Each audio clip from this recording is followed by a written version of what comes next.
On this episode of Beer, Blues, and BS, Big D returns once again for his final appearance of this series.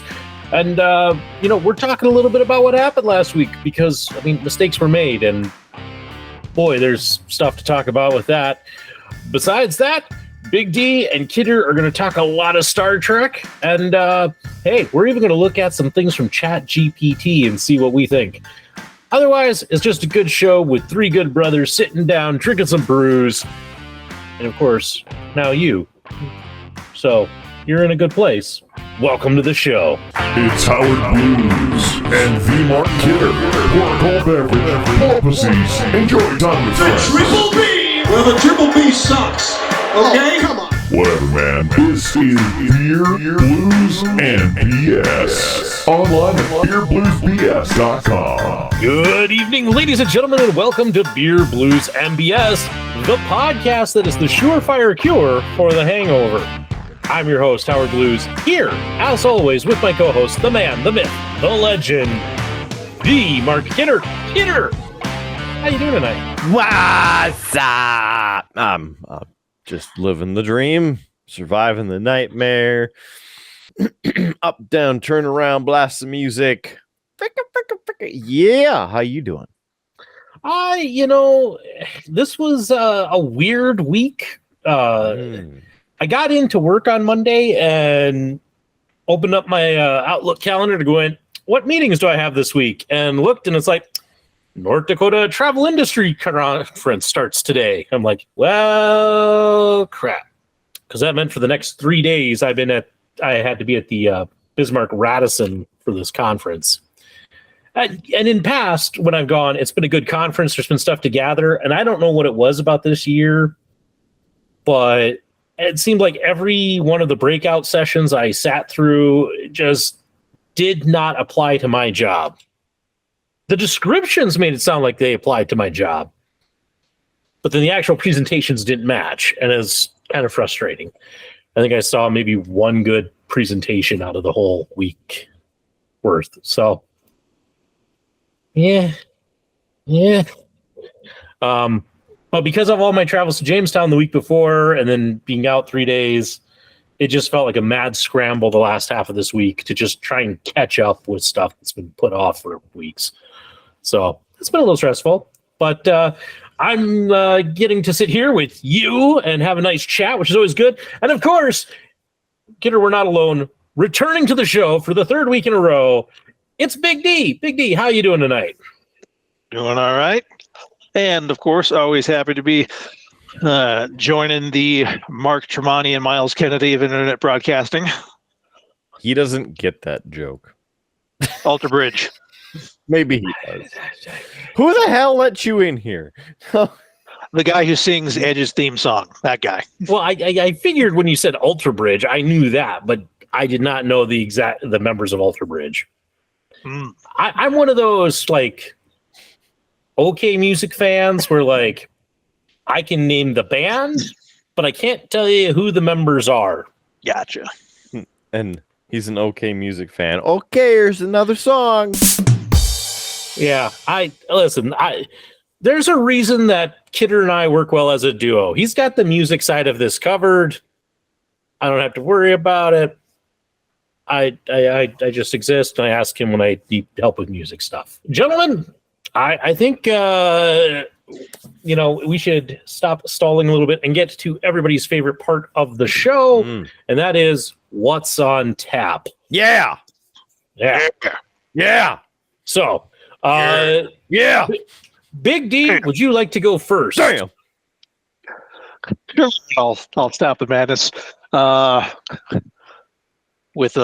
I'll inject a little bit of madness. Yeah. Oh, yep. This is one I've had on. This is one I've had on before. Kidder, I know you're having an evening, so it's only fitting. I'm thinking of you. I wasn't thinking about you when I got this, but I'm thinking of you right now. It's your favorite. It's an IPA. Loco. Got the Voodoo Ranger Imperial IPA, 9% ABV.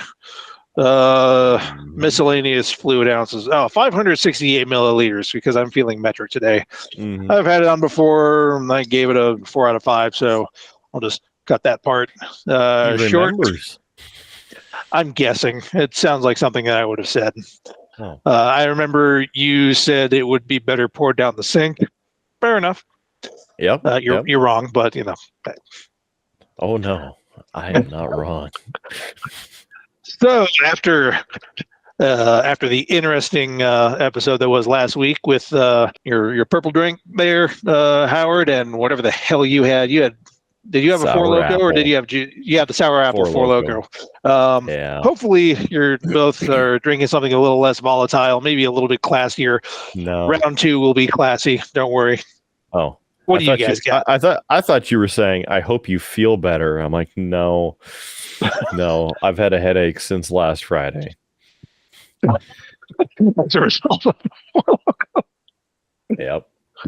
Yeah. That's my guess. Need to not have Four Loko. Agreed. It shouldn't exist. But something does exist in your glass, or will shortly. What do you got? What's on tap, doucher? I'm waiting for Howard to take one for the team.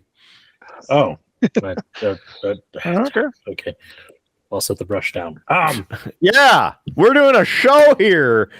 Come on. How do you expect people to pay attention to this when you're not even paying attention? I'm paying attention. I just also am painting. Listen, I only get so much hobby time, and I use part of the podcast, which is a hobby, to do another hobby, which is painting. You know, hobby stacking.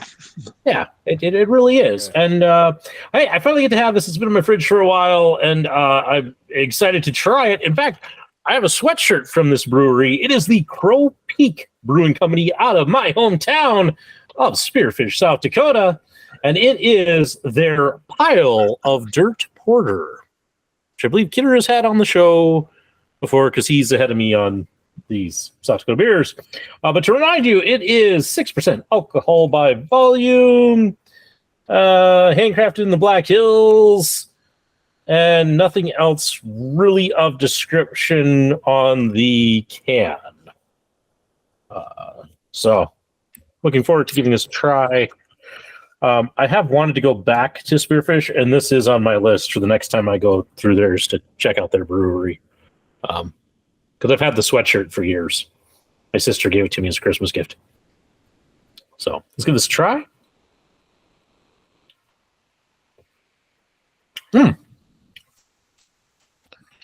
That's a pretty decent porter.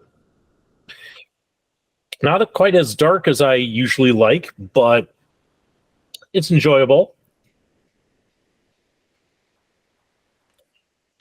I wish I could give you more of tasting notes to it. Dirt. That's not that bad. And I wouldn't really know what dirt tastes like, Kidder. Yeah. Mm-hmm. Kidder's not recording in the multicam view, so he's getting away with all sorts of shenanigans tonight. I'm not. Are you? Maybe. You, the audience, you'll know because future Howard will edit it if it is. But anyway, this is all right. I'll give it a 3 out of 5. Average. I'll give it an average. So, with that, Kidder, what you having? Yes. What you drinking? What's on tap? How bad of a night are you having? Let's see. Big D, the Voodoo Rangers a New Belgium collection. Is it not? Because I seem to remember it being part of the variety pack I'm forced to purchase when I want a tasty beverage like a Mountain Time Premium Lager and only get a couple of them. So I'm going to dig into the other variety pack, I guess. I have flavors of cranberry and spice and everything nice. It is the New Belgium limited release holiday ale. You know, nothing like being 5 months late to the holidays. Wait a minute. Hold on. Best by April 23rd. Okay. This is going to be great. Okay. It says 7.5% alcohol by volume. Again, flavors of cranberry and spice. It's an ale with cranberry, cinnamon, and natural flavors. Best by date on bottom. It's 12 fluid ounces, or for Big D, 355 milliliters of potentially expired and coppery ale. So let's pop that into the container here. Get that over here. Peter, I was just going to say, I looked it up. I had this on episode 92. I'll share my thoughts after you take a swig. I pulled up the drink spreadsheet from the Local Geek. So, because this one sounded familiar. It's very, very good that the Local Geek can help keep us on the straight and narrow with the drinking. Mm-hmm. You definitely smell the cinnamon right off the top. And the cranberry, too. Hint of ale with it. So the color is very goldeny, it appears. Not reddish or, like dirt brown.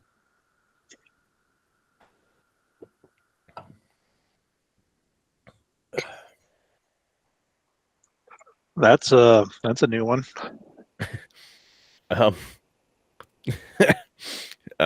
It's kind of like a liquid cinnamon cookie or gingerbread cookie. I don't know if I really like it or not. I'm slightly confused. My comment on this one, Keeter, that the Local Geek recorded was, ugh, it's not the cranberries that makes this terrible. It's the cinnamon. 1 out of 5 was my rating. It does just kill your palate. Just attacks. It's like Big D chasing after people on base. I mean, just terrible, like atrocious. It's practically a war crime against your tongue. Yeah, I remember. But then it mellows out, kind of like Big D after a couple drinks. So, I mean, how do you rate that? Kidder, I remember that beer being. Yeah, I remember that beer being so bad that I talked to people about like it for a while. Like when they'd ask about the show, like, "Hey, had any interesting beers on the show?" Well, I had this cranberry cinnamon beer that was just terrible. I'm sorry that's what you're drinking tonight. Well, I mean, it is what I say, 7.5%. So it'll get you drunk. It's kind of like the sangria jug. Big D, were you around for the sangria jug?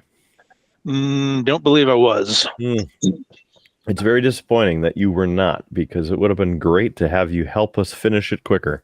Oh, like physically in Bismarck with you? Grand Forks. So you're talking about, I thought you were referencing What's on Tap segment. Oh, no. Give me a time frame. It would have been in the 2-bedroom apartment where you came to visit us a couple times before and after you moved. Yeah, probably not. That doesn't ring a bell. But then again, neither does the that damned ice cream cookie or whatever. And you have photographic evidence of that. So take my memory for what it's worth. I sure do. I bet Howard put it up for the assistance of our viewers. Shame on you, future Howard. Or if I didn't, just look at a bunch of our thumbnails, look at our merch store, look at last week's episode. I mean, it got used a lot recently. Last week's episode, and timey-wimey now, last week's episode, which is in the future for us as we record this, but will be in the past as of the time this airs. So I haven't had a chance to see what magnificent trolling you have thrown in there yet, Howard. Looking forward to it, I think. I didn't do a ton of trolling on it, so you don't have to worry so much about that. But it was more of just interesting little edits, because you'll see. It's hard to explain. It's the way my mind works with some of this stuff. It's as things pop up, there's just a need to put some of these things in here. So, for instance, as an example, I'll give you this one. It may just be that during the episode, almost every member of the podcast left for a while. I think Kidder was the only one who didn't leave at some point during the show last week. And I maybe because I was using a multicam view and I didn't really want to leave an empty spot, stuff might appear in everybody's empty boxes. Fraser. You know? Oh my goodness. Fraser. So Settle that down. This is a PG-13 podcast. that may have happened. There are other things. There was JS was talking about taking his daughter to Menards, and he called her the dinosaur, and Kidder made a dinosaur noise. And there may or may not be a dinosaur that pops up on screen during that. I mean, it's just these things that I get an idea. I get an idea, and I'm like, I can make that happen. It's just kind of it kind of harkens back to my love of little Easter eggs and such. Gentlemen, I did put on the run sheet, and I thought it'd be worth talking. If you haven't watched last week's episode, the audience, you might want to go back and watch that one before this one. But being that I have edited last week's episode, I just have to ask, guys, how you feeling after last week? Because, well, Big D. Did you forget?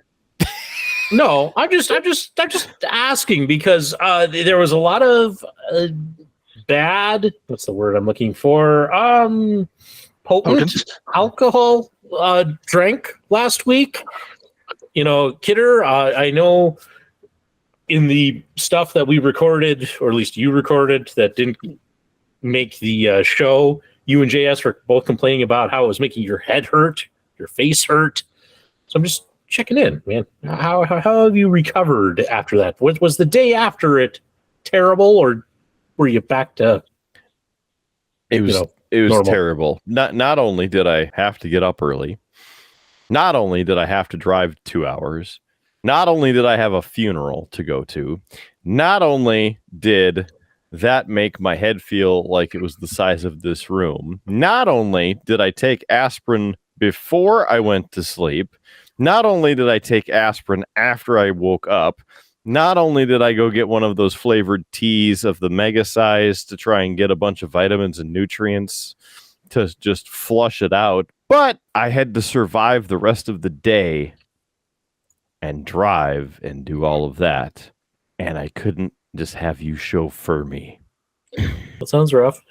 I was okay by morning. I didn't end up with a headache. I was, if anything, more tired because we ran so late, and then I had to get up with kids. So I was dragging butt, but I wasn't hungover. I'd put it that way. But you also consumed a bit more than I did. But I will say this, Kidder, because I know I just wanted to get on this, because every time that I am parent in charge, I limit how much alcohol I drink, right? Tonight, I'm not parent in charge. I'm going to have 2 beers tonight. That's fine. But I was parent in charge last week. And I will admit, I wasn't planning to drink that whole can of juice. I was originally going to stop at some point. Like, I was going to drink maybe a quarter. Once I figured out what it was, and that, it's like, I'm going to drink a quarter because I need to be able to function. And I hate to say it, that first quarter of that was so potent that I lost the ability to stop. Like, I didn't realize how much then I drank after that quarter, if that makes sense, until I finished the whole thing. Yeah, that's what it'll do. Yeah. Yeah. And so for anybody who goes, gosh, Howard is usually so strict about it, because I know when we did the live show, we had some people comment at me about the fact that I was saying, well, I'm parent in charge, I'm only having 1 drink. I think it's mostly because I was complaining about the fact that my 1 drink had to be that terrible alcoholic Sunny D. That was bad. I was really kind of more annoyed at myself when it was all over that I had drank the whole thing. I don't care. Like, I've seen everything. I don't care that, I was kind of I made a fool of myself towards the end. I was definitely giving some people some laughs, and I'm fine with that. That can totally exist. But I have decided, Kidder, I'm not ever going to do that again. So if anybody, JS, if you're listening, Local Geek, if you're listening, I'm not going to. no. If you bring me another Four Loko, another juice, I'm not partaking. I will pass that back on. And that's just because if something would have happened, I would not have been able to do anything for my kids. You know, I struggled to make it up the stairs afterwards. I was kind of at the end of it. So that was rough. Never again. It's a Nickelback song. I don't think Local Geek used that one on Impossible Music Challenge. Otherwise, I had fun last week. Interesting to see what it's like to paint while intoxicated. That's another example of just how out of it I was. Because I said I was going to stop. There's a point in last week's episode where you go, well, and I'm done painting because that's all I can do safely. And then I continued to paint the entire night. So it turned out well. Yeah, you were mostly doing rust patterns or rust colorization, as I recall. Seems like just lay perspective here, but it seems like it'd be kind of hard to screw up. So yeah, I mean, there's definitely some spots where, I mean, I got overage on things that I want to paint different colors, but I can recover that. I can recover that. I mean, that's part of painting. You make mistakes and then you fix them. That's kind of how it goes. So it's part of it. So I'll work on it tonight. But gents, one of the things that came up out of last week's episode was headaches. I said it. Headaches. Regret. Sadness. Yes. And the thought that we should tell, or at least I should tell, a couple of my favorite drunk Howard stories.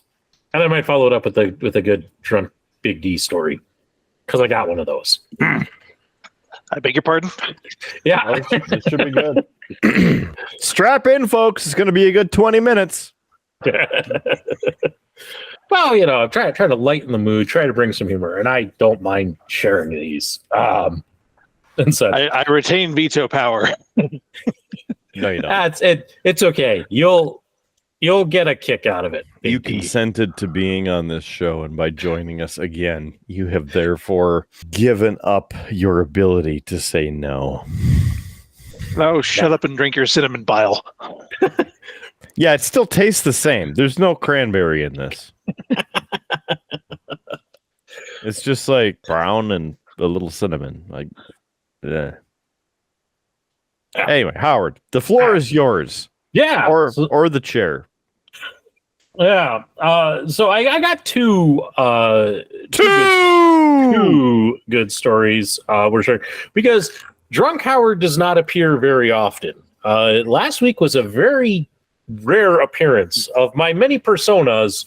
That one doesn't come out very often because I don't like being drunk. I enjoy having my memories and being able to tell stories. And so like I've never been blackout drunk because to me, that's just scary. It's been that way forever.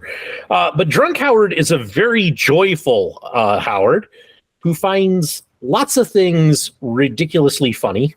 And the first real appearance of drunk Howard was with Kidder.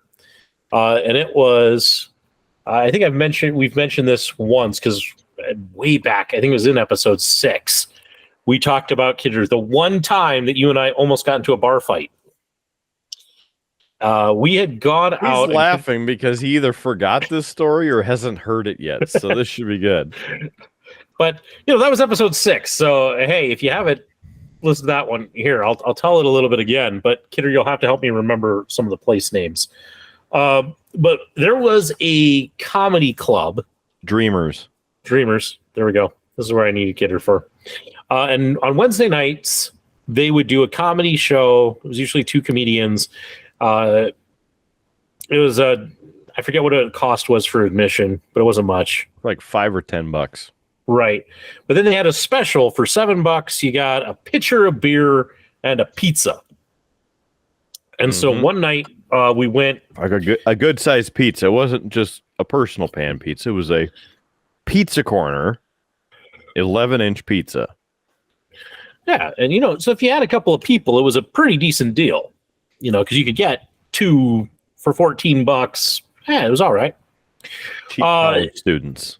Yeah. So Kidder, brother Nico, and I go to the show, and we're a little late getting there. So the only place we could find is this high top, kind of off to one side. The way that we were situated, for me to see the stage, I kind of had to sit sideways on the table, kind of like I am now. And because of that, Kidder was sitting so that he could look directly on the stage, but I couldn't see Kidder behind me. And so we got our first pitcher of beer and pizza, and as the comedy act was going, everybody knows I'm the slowest drinker in the West. As the comedian was going, the show kept getting better and better. I was laughing more and more. I thought, man, this guy's doing great. What I didn't know is that every time I took a drink of beer from my glass, I'd set it down, and Kidder, who was behind me and therefore out of my vision, would take the pitcher of beer and top off my glass. And in the course of that first comedian, I drank the majority of the pitcher of beer. Not realizing I had. I don't know what happened. The show gets done, and we're going to leave. And this little table that we're at, there was a ramp that kind of ran past it. And what I could not perceive in my drunkenness was this little, like, quarter of an inch ledge between our platform and this, and I ended up tripping over it, and I crashed into a guy who immediately squared up and was like ready to duke it out. Thankfully, brother Nico was sober and was able to like stop him and show him like, hey, it's an accident. There's a ledge here. He didn't see it, and I, apologized. We were good. I was drunk. Nico and Kidder dropped me off back at the townhouse where I was living with Lefty, Adam Foote, who we've had on the show, and another roommate. And I go upstairs, and Lefty, who was, she was my fiance at the time, and our other roommate, they were doing some craft project. They had the TV on, and I proceed to lay down on the floor. And I'm watching the TV looking, like backwards. So everything is upside down. And I am laughing my ass off at the show that they have on. It is just the funniest thing to me. I'm laughing at all the jokes. It's great. Lefty and our roommate start laughing at me with this. And I finally go, man, this show is great. What the hell am I watching? I want to watch this again sometime. They're like, Howard, you're watching Hannah Montana. Oh, this is great. Upside down. Upside down. I was watching Hannah Montana upside down. As a side note, I would also like to wish a very happy birthday to brother Nico. Very happy birthday. Yay. Happy birthday. The other really great drunk Howard story that I have, and I don't know that it's really great, I think it's funny, was when I was living in the apartment with Kidder and Dinosaur, and I had it just a crappy day. I think I went out. Did I go out drinking far with that time? No, I don't think so. That was a different time. Nothing funny happened with that one. But I had gone out drinking, I think it was with Farva. Not the one incident thing. Anyway, I'd been out drinking.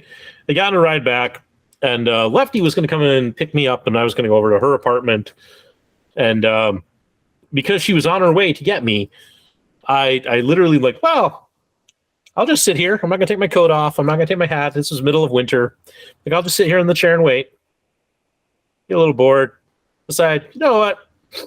I should have another. Go to the fridge. I think I pulled like a Coors out of the fridge, crack it open. I'm sitting here drinking this. Dinosaur walks in. I'm sitting there, coat, hat, Coors. He kind of looks at me, and I'm not saying anything. I'm just kind of staring off into space, and he just, Howard, you all right? I look up at him, and I go, I'm wearing a hat.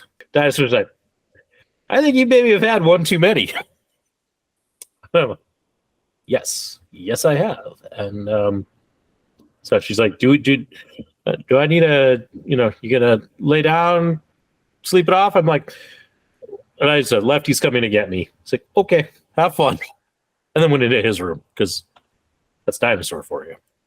Those are my two, like, as I said, I wasn't crazy. It didn't happen often, but those were my two favorite ones of me just making an ass out of myself while drunk.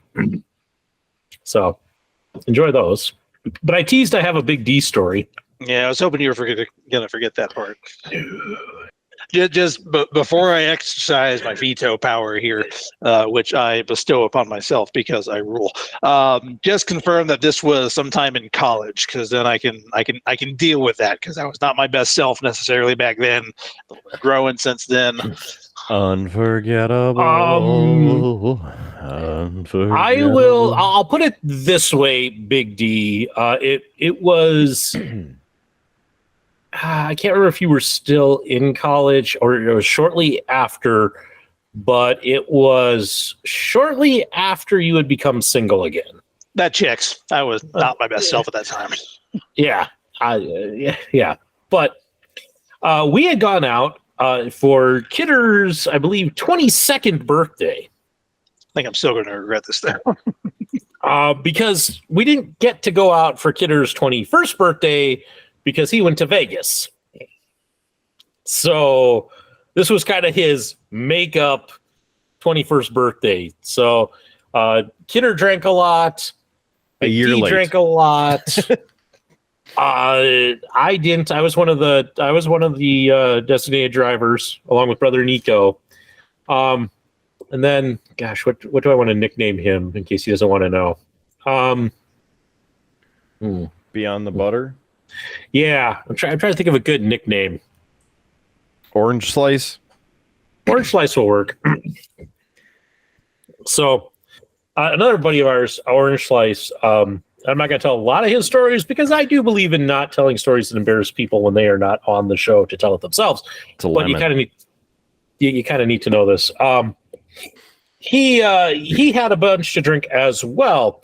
Now he's kind of an interesting guy in the fact that once he is intoxicated, he becomes highly susceptible to suggestion. And so as we're sitting there kind of finishing out our night, somebody says we should go to Walmart. And he's like, yes, we're going to Walmart. So brother Nico and I end up having to usher all of these intoxicated people through Walmart. And Big D comes up to me and he just, Howard, why are we at Walmart? I go, well, Big D said Orange Slice over there becomes highly susceptible to suggestion. So if you give him any sort of idea or suggestion right now, he's going to want to do it. And so Big D's like, oh, I got to try this. And so he walks up to him and goes, hey, Orange Slice, you should give me $20. Orange Slice goes, no. I don't spend money when I'm drunk. Because that was like the one bit of willpower he had. He would not spend money. Even if you wanted a stick of gum and it only cost him 50 cents, he wouldn't buy it. I kind of walk up to Big D and I'm like, yeah, I should have warned you about the money thing. I'm like, you have to be a little bit more creative. And I go, hey, Orange Slice, come here. So, you should convince Kidder that he needs to buy some women's underwear. Orange Slice just looks at me and goes, yes. And he goes, puts his arm around Kidder. To which Kidder, who was intoxicated, really didn't appreciate this. He was not in the mood. And Orange Slice goes, you know what would be funny, Mark? If you bought some women's underwear. Mark said, get off me. So that's the one story I have. There really isn't a Big D story, I guess, now that I think about it, but he was there. No, it was a Big D story because what happened afterward is Big D went over to the women's section and then bought the aforementioned women's underwear. Well, I think you're making that up. I was going to say, I was going to leave that part out, but I mean, I figured he'd exercise that out with his creative control. Which, how did he get that in his contract, Kidder? He didn't. Who passed that? He lied. There's an addendum. You lion sack. So there you go. Some stories of Howard being heavily intoxicated. not as exciting as probably most people thought. I do have a good picture of you, at least half in the bag, on your phone. Remember that one? No. That was one of the evenings with Orange Slice. Yeah. He would never come on this show, which is sad because there's a lot of there's a lot of stories to be told there. I will mention one part of a story because you talked about how he wouldn't spend any money. We ended up at I-29 one evening. May it rest in peace. I do miss that place a lot. But we ended up there because we were hungry, and it was, whatever time, 2:30, 3 o'clock in the morning. And Orange Slice is trying to get me to buy him a side of pancakes, like 2 pancakes. Mark, what? I want a pancake. Okay, get a pancake. No, I can't spend any money. Just get a pancake. You want a pancake? No. You should get me a pancake. Okay, I'll order it for you, and then you pay for it. No, I don't. But you want a pancake, right? Yes. So get a pancake. Okay. There it is. There you go. Not embarrassing, but just shows the smart and frugalness, even while intoxicated. I mean, that is kind of like a superpower, to realize, because I'm sure that there are plenty of people out there who have stories of like, yeah, I was drunk and so I ended up buying this. It's an acre of land on the moon.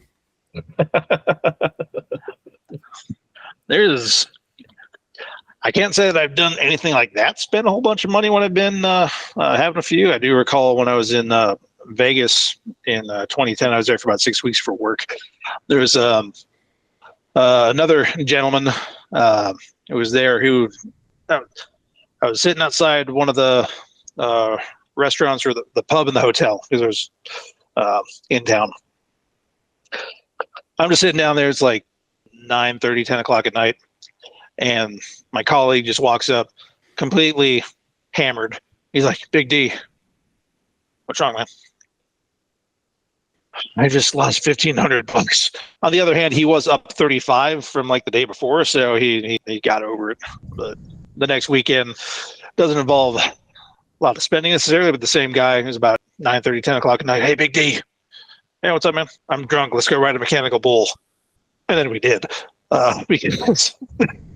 Because there was another casino in Vegas that had a mechanical bull, some Western bar. Yeah. And he did not last very long on the mechanical bull. What makes it more awesome is that he's from Texas. You can think of all people, that should have been like the thing. No, not even a little bit. Yeah. There's a lot of non-country parts of Texas these days. So urban cowboys. Hey, speaking of Texas, Kidder, I know we talked about this once before, and you just told me that I was wrong. But apparently, Houston, as in Houston, Texas, apparently they have made a petition to the NHL to allow them to have their voters vote whether they are willing to pay, I forget what the ungodly amount of money is, to build a new stadium so that it could house the Houston Rockets and the Arizona Coyotes, and then swipe the Arizona Coyotes. I actually talked about this on my terrestrial radio show the other day because there's an article about it and I read it, and it was purely speculation of some sort because it's still up in the air of if the Coyotes will stay in Glendale or the surrounding area, because the NHL does not want to move the franchise out of Arizona, even though they were kicked out of Glendale and at least the Gila River Arena, and I think another place said no, and they can't play at Arizona State University continuously because they're a college campus that has the arena that can house like 5,000 people. So they're not really going to make money on anything. But Houston was brought up in the list of the potential sites if they were to move the franchise, like the Atlanta Thrashers. Go Hurricanes, by the way. Yeah, they're still in it. So are the Las Vegas Golden Knights, the Dallas Stars, and the Florida Panthers. Yeah. I don't know who I want to win now. The Hurricanes, clearly, because it's a weather phenomenon. Nah, I don't choose teams based off mascots. Well, that blows. How long have you been waiting to make that joke? About 5 seconds. Did I wait too long? Was the comedic effect too great? A little bit. I can't say I'm watching any of it. I just see updates. Thanks mostly to CM Punk because he's watching, and I get all of the updates through the game of every game. So thanks, CM Punk. I appreciate you. I'm thirsty. What? You've already finished that crap? There you go. The quicker that you can get rid of it, the quicker you can move on to something and replace the crap taste. Gosh, I can't drink that fast, kidder. If you put the paintbrush down or put the figure down, one or the other. Or just go with me here. Here we go. See if you can fit one of those helmets that has the dual cup holders and the straw over those headphones there, Howard. Then he's like, the whole show. Okay. Yeah. Oh, what should I have? Another expired beer. What's this one? Oh, you're going to love this one. Wait, no. This is a Goose Island one. I need to hold off. I need to stick with New Belgium because I had a New Belgium. You have a New Belgium, so let's have this. Is it classic? Here you go. The Voodoo Ranger Fruit Force. So one of my colleagues was talking about one of my classmates down here in Arizona was talking about that the other day. I don't know how I feel about that. Although I think he was talking about the fruity IPA. Fruity, sure. IPA, sure. Put them together. I don't see the appeal, and I'm afraid to touch it. So I already know this is going to be Howard's favorite drink of the summer, and he's going to go buy 12-pack over 12-pack over 12-pack just so that he can stock up. Not only because it's an IPA, but to add on to that it is a fruit punch IPA. So it's not just fruity, it's all the fruits. My drink of the summer is the Finnish long drink, man. Yeah, you know how many ads I've had for that damn drink in the past 2 weeks? Not enough. You know how many? At least once every 12 scrolls on the social media. I'm like, I get it. I didn't mind it. Stop telling me. I already know. So the Voodoo Ranger Fruit Force, as you can see, the Ranger of the Voodoo is a slightly different look than Big D's can. As I turn this, it is 9.5% alcohol by volume. I wish I was kidding, but I actually read it correctly. Yes, you did. It's 12 fluid ounces. What else do we have on here? It is an Imperial India Pale Ale with natural flavors. This one is actually good through July, so I'm safe from spoiling, but not from good taste. There's really no other information on here, and no Ball Corporation aluminum. Traders. Okay. May God be with us all.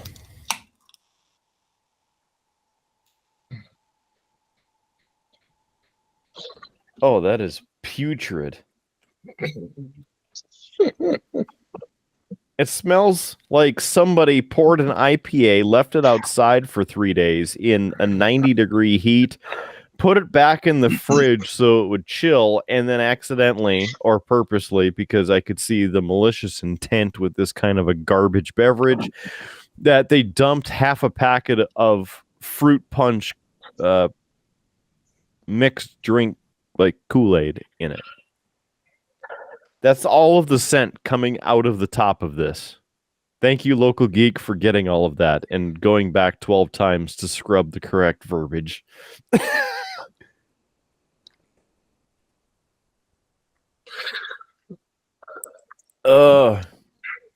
It's almost exactly how I described it.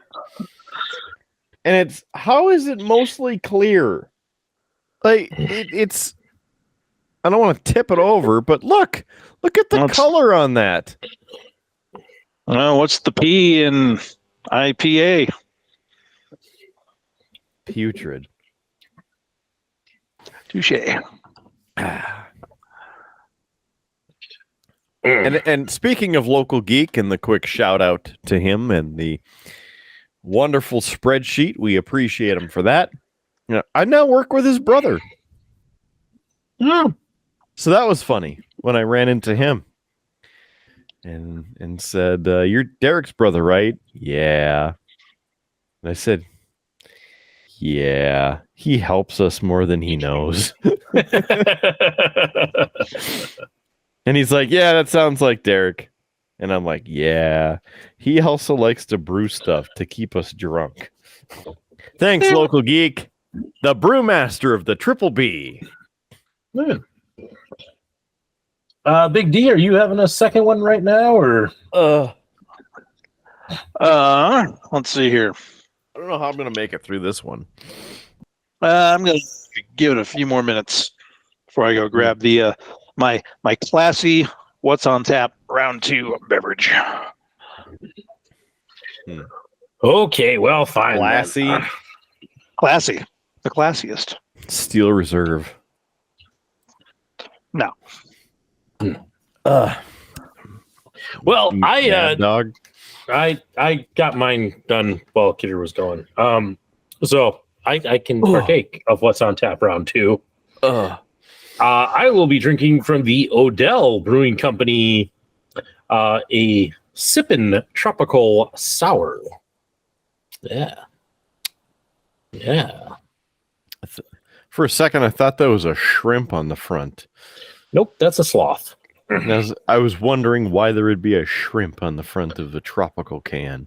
So this is out of Fort Collins, Colorado. Slow Very down, tropical. unwind, and come hang out a while. Come hang out for a while with Sippin' Tropical, a delicately sour ale packed with pineapple, passion fruit, and tangerine, and balanced by a touch of Himalayan pink sea salt. Vacation vibes included in every sip. You are going to love that can from top to bottom. I just want to say, like, because of their like font choices and how they did it, it actually kind of makes it a little hard to read. I have not. 4.5% alcohol by volume. So, those wondering. Smells fruity. Cheers to you and your headache. Yeah. Yes. I was going to say, Kidder, I've kind of come around a little bit on the whole fruit and beer, but only when it's in a sour. Big D, you like sours, right? Sours. Like sour beers. Not that you left a beer out too long and now it's sour, but an actual sour ale. Don't have them too often, but not opposed to them. So I'm just going to say this is not too overly sour. Like, compared to some of the stuff that I've had, which is like a woo, hits you right in the face. Bam! This is a very mild sour. You can taste the pineapple. You can definitely get that salty taste afterwards, but overall, yeah, not a bad little sipping beer. Something you just kind of want to sip and enjoy. Very good. I would give this a 4 out of 5. I'm giving this Voodoo Ranger Fruit Force a 1.1 just to make it slightly better than the Voodoo Ranger standard, because there's something in it to attempt to make it taste better. I'm reversing course on that. I'm going to give it a few more minutes. I'll just go ahead and grab the what's on tap round 2. Oh hell yeah! Yeah. Now last week, I know I caused quite the ruckus with the what was it, the Strawberry-Rita. Now I needed to have a classy beverage here. No, I did not. This is not a wind up to say I have another Strawberry-Rita. No, I do not. It's the Lime-A-Rita. Yeah, because I'm mixing it up, I guess. I'm not going to take the time to review it because, let's be honest, we know how it's going to go. Yeah, the selection down here could be. I was in a rush, I must admit. So I was like, oh, that looks sort of safe. So, yeah.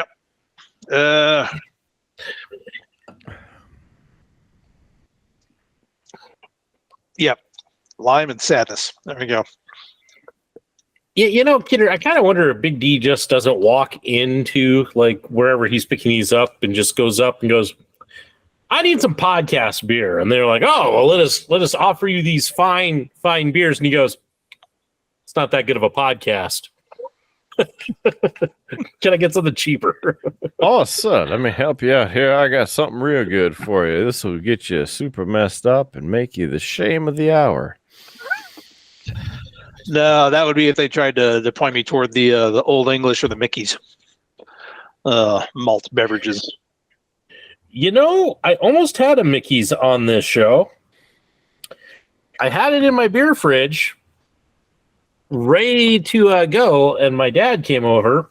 He's like, what are you doing with this? I'm like, well, I host a podcast where I drink terrible beer. He goes, he's like, I'm claiming this. So he actually drank it because apparently Mickey's was the drink that they used to get in high school and when they were drinking. So he's got fond memories of it, and so he drank it. So, and I haven't seen it again in a buy a single, and I don't really want to buy a 6-pack. Although I guess if I bought the 6-pack, I could take one out and give my dad the 5-pack. Seems reasonable. Does. I like it when a plan comes together. Actually, truthfully, if I bought a 6-pack, I'd actually have to take 4 of them out because I'd have to give one to Kidder, have to give one to JS, have to give one to Big D. Or maybe one to the local geek too. I was going to say, how can we get it to Big D? Because it's not like he comes to visit us. Well, I am thinking the wife and I have the shade. Just throwing it. The wife and I have talked about making a pilgrimage up to Grand Forks here in the next month. Anyway, Kidder, we were talking watching playoff hockey. Oh, yeah. And I was done. Well, I know you were done. I was trying to make a nice transition into our next topic, which is what are we watching? Oh, okay. But what are you watching? Once again, when Howard tries a smooth transition, somebody has to stomp on it. So yeah, Big D. Dude, don't drag me into this. You're into it because you're on the show. So yeah, Peter, I didn't think that one through. Peter, what you been watching? Well, there, Howie Blues and Big D. Got to see Guardians of the Galaxy last week. The Volume 3. It's good. It's good. I will say, if you've seen Volumes 1 and 2, that you, before going to see Volume 3, need to watch the Christmas special, which, Howard, I know you've already watched. It's on the service that you could watch it, #plus, #extra money per month. So it's available. Watch it there. I'm sure the first 2 are also on that service, so you can watch those 2. Then the Christmas special. There's probably, I think are I Am Groot shorts, which I haven't watched. I have no idea how they fit in at all, aside from wasting more of your time. But then go to the theater or something and watch Volume 3. Or in Howard's case, wait for it to come out on 4K Blu-ray streaming next year, probably at this rate. Or November for Black Friday. Other than that, I think I talked about it before, but finished Jessica Jones and the 3 seasons. It was very short, and the quality seemed to go down immensely after it transitioned from one streaming service to the other. Just wasn't as, I don't know, fun, maybe? I suppose you'd say that. It's kind of like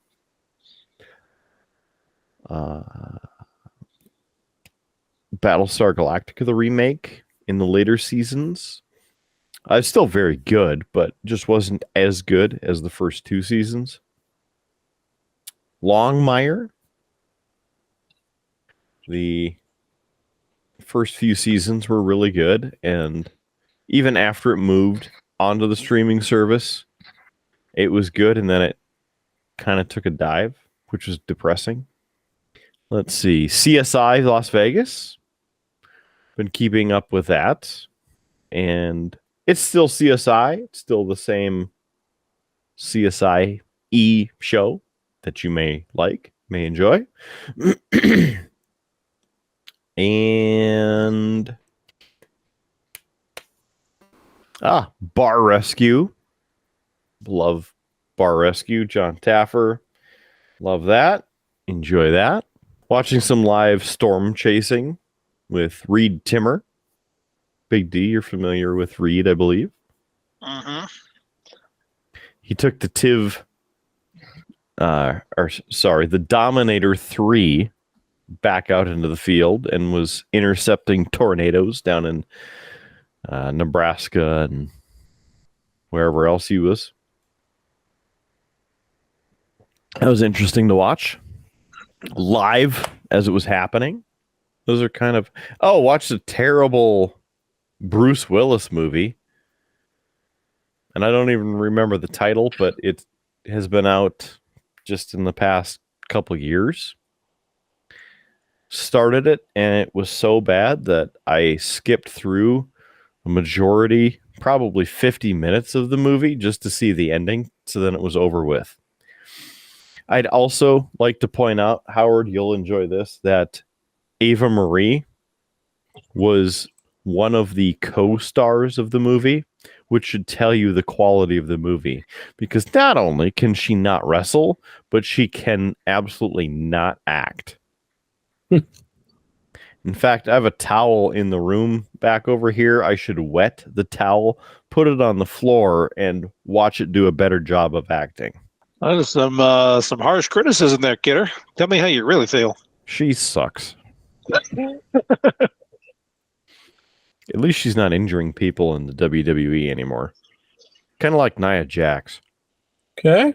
Big D, I know you're just trying to transition. See if Big D, unless there's more, Kidder. Do you have more that you've been watching? Maybe, but is what it is. Got 4K for Strange New Worlds. It's the first Star Trek television series released in 4K. So I have the limited edition steelbook over here on the collection. Be interested to see that and the full 4K resolution and digital goodness. How they updated the Enterprise. It was so good. Big D, have you watched Strange New Worlds yet? Not yet. Oh man. More to come on that, but not yet. You need to, when you get an evening, because I need you, and you're going to want to take enough time during/after that first episode to soak it in and have that emotional moment for yourself. I'm just telling you because you will need it. You're like, it's a TV show. Like, I love Star Trek, but it's a TV show. No, I am preparing you for when you sit down and watch it on the streaming service or on the 4K ultra high definition season 1 set. You need time for the first episode. I just want you to be prepared. Okie-dokie. You're talking first episode of season 1? Yeah. Okay. Yeah, I'm not up to that yet. So with a lot of downtime in the evening at my class, and me being here with no adult supervision, I sort of binged seasons 2 and 3 of Picard. Finally got through that. Good. We have something to discuss. Yeah. So season 2 with Girardi and the Borg, and I thought they tied up those loose ends. Cool. Season 3, it was the bottom line up front is it was a fun story arc. I thoroughly enjoyed it. There was a bit of there were some things that probably could have been written better.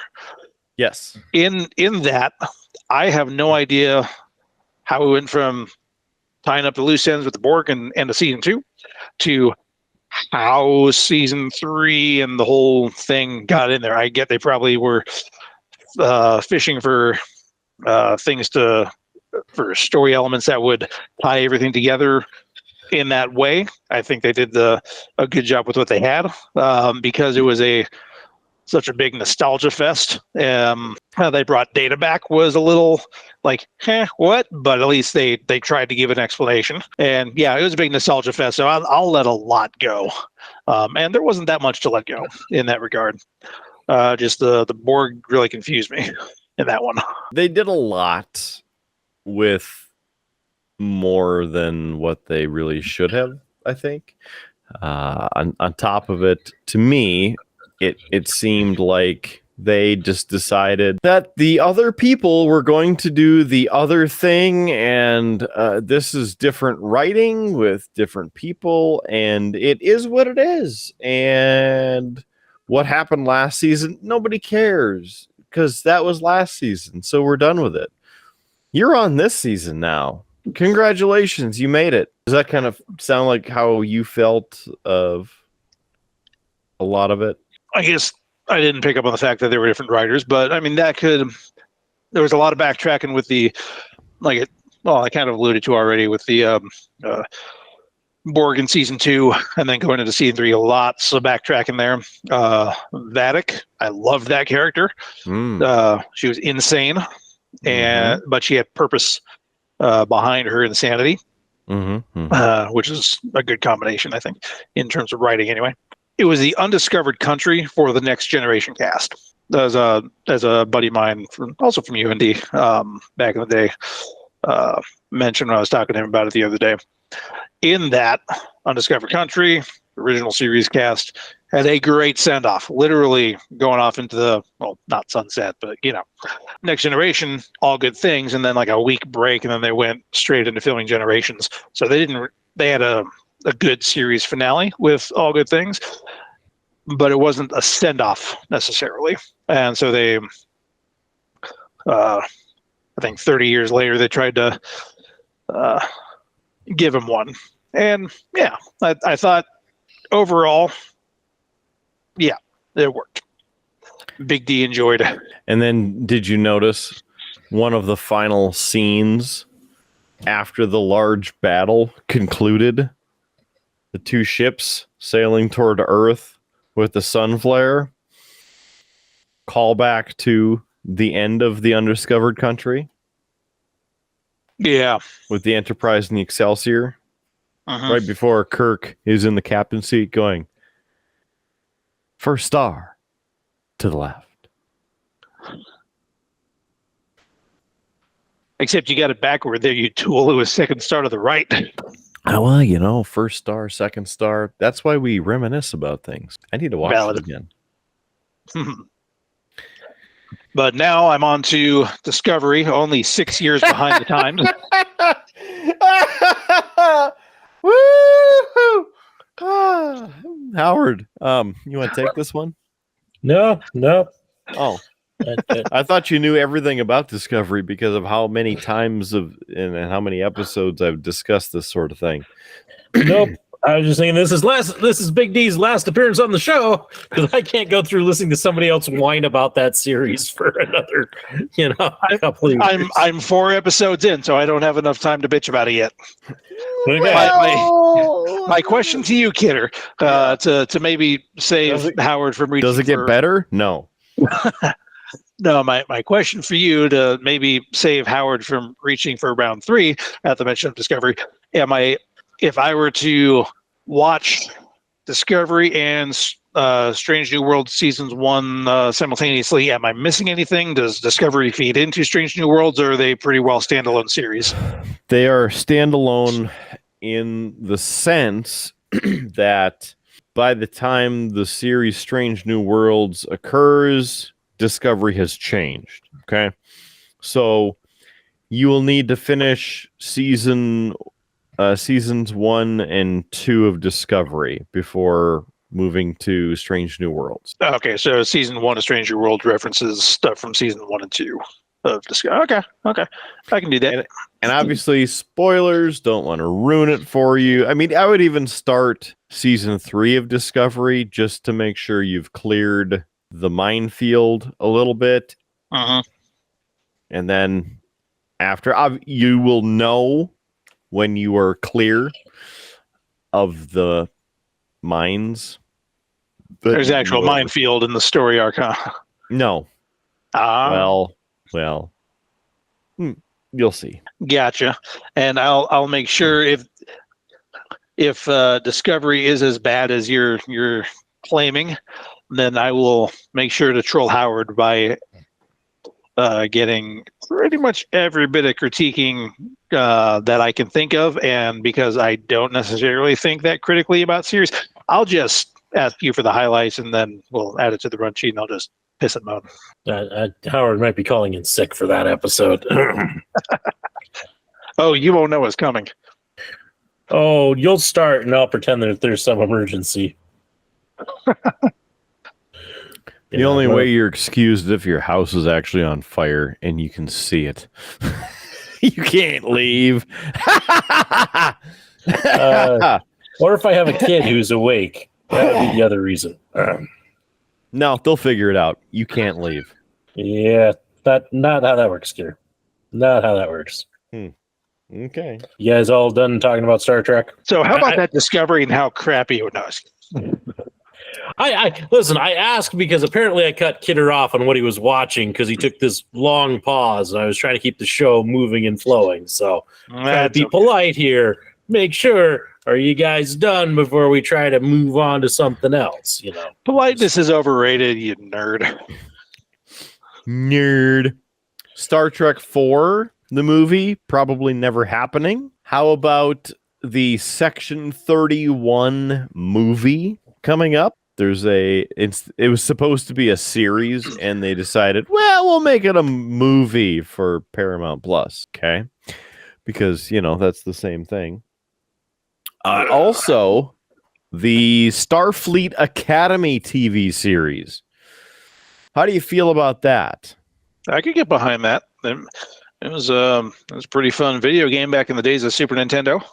Yeah, that game was awesome because it had Kirk as an admiral teaching the kids and taking them out and showing them that space is dangerous. Risk is our business. It is a lens through which we haven't viewed the Star Trek universe. So yeah, I can nerd out for that all day long. Would you agree that you would prefer it to be earlier in the timeline? Perhaps the Kirk era, TOS era to TNG era in the timeline. Maybe even, I personally push it forward to the post-Nemesis timeline, post-Voyager, post-Nemesis, post-Deep Space Nine, right in there. The Dominion War is over.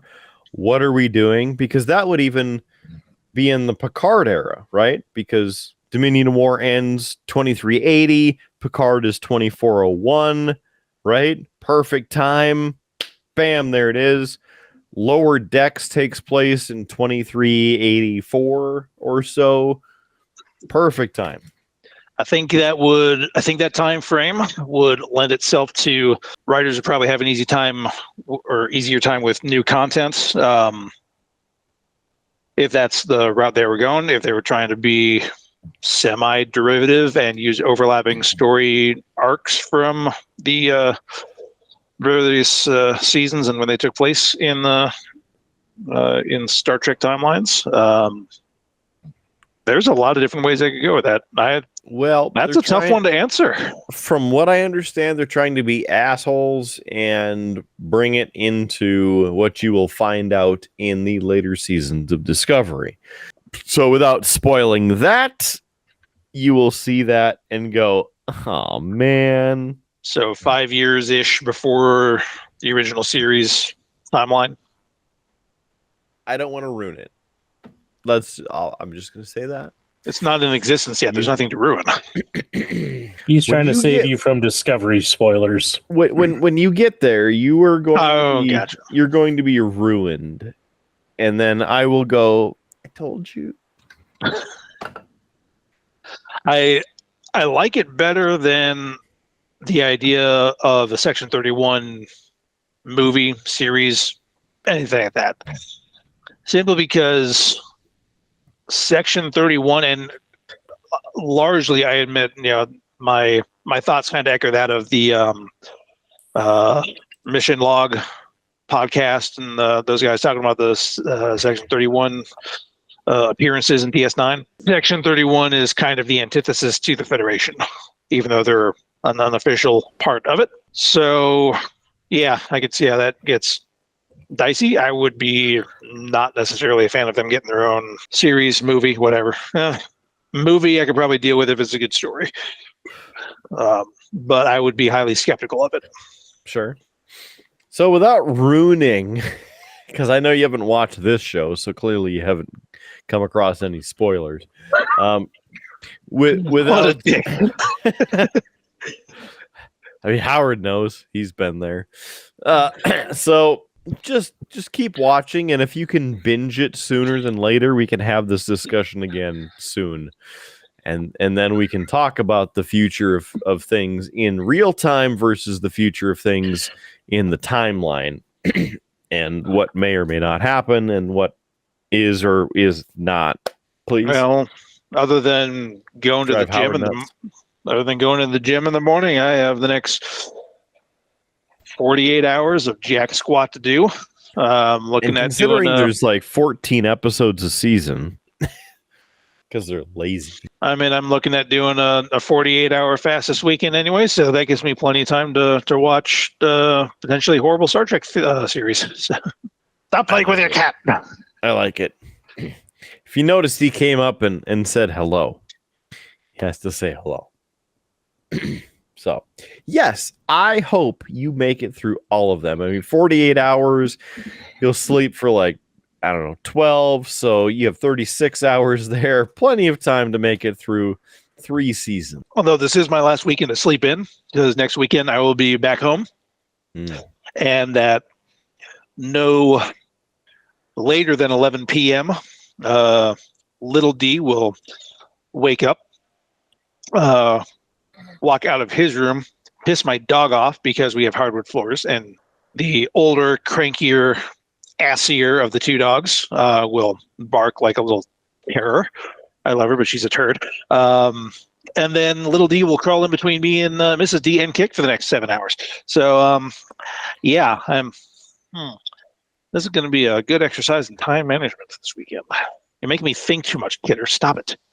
Just stay awake. It's fine. Have a Four Loko and a Red Bull. It'll be fine. That hurts my thinking about that. Yeah, either your brain or your heart will explode. Maybe both. I mean, go for both. Yeah, hell, your liver will just give up. It's the trifecta. As having been a cardiac patient twice, that sounds like a horrible idea. I'm glad I'm done with this. So you were talking about a Star Trek 4. For my mind instantly went to what the frick, Voyage Home, but you're talking about number 4 as in subsequent to Beyond.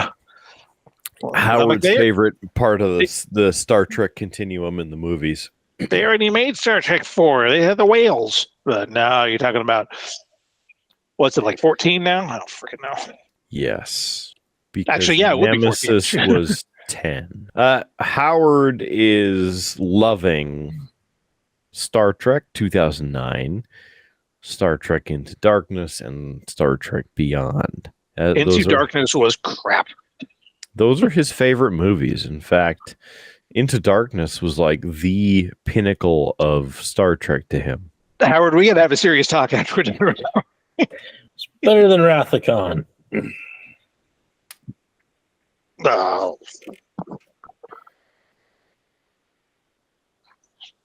Hey, and people agree. We did this on an episode with the two of you, where we looked at what people had ranked the series. We did. I remember that. So rewind and talk about or review the. I remember griping about how Benedict Cumberbatch, while he was a great actor, he was not the guy to play Khan. Okay, so I've gone over that already. They didn't need Khan. They had They had John Harrington. Make that a character. You screwed up everything. The stupid movie was a pile of crap. Make it John Harrington. Do something different. Oh no, this is Khan. He's hiding his identity. You're so clever, you stupid morons.